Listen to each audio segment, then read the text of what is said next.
አንድ ጠንቋይ የሆነ ቄስ ነበር እየሰማችሁ ነው ይህ ካህን እየጠነቆለ ቤተ መቅደስ እየገባ ይቀድስ ነበር እና ህዝቡ ስራውን አወቀበት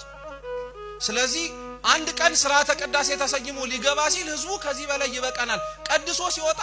እንገለዋል እንቀጥቀጠናል የጠንቋይነት የማታቅ አንዲት ንጹህ የሆነች ሴት ቅዳሴውን አስቀድሳ ለመቁረብ ገባች ማንንም አያስቀድስም እሱ ቤተ መቅደስ ሲገባ ሁሉም ውጪ ነው የሚሆኑት ላለማየት ላለመስማት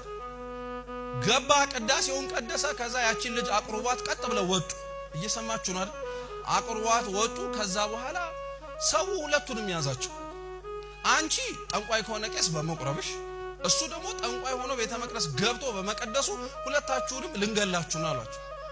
ልጅቷ ምንም ስለማታውቅ ዝም አለች ያ ቄስ ግን ቢያንስ ከመግደላችሁ በፊት አንድ ድል ስጡኝ ምን እንደሆነ ቢያንስ ልንገራችኋል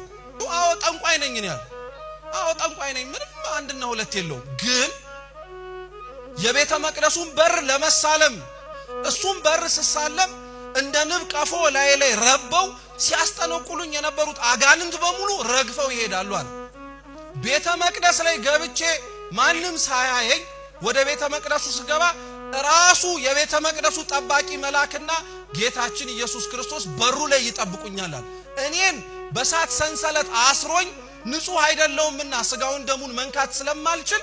እሱ ራሱ ግን እኔን ሆኖ ቀድሶ አቅርቦ ይወጣል ልክ ሲጨርስ ቅዳሴውን እኔን ፈቶኝ ውጣ ይለኛል አለ ይሰማችሁ ማንንም የረከሰ ሰው የአምላክን ቅዱስ ስጋና ክቡር ደሙን ስለነካ ስጋና ደሙ የሚረክስ እንዳይመስላችሁ ንጹህ የሆነው እግዚአብሔር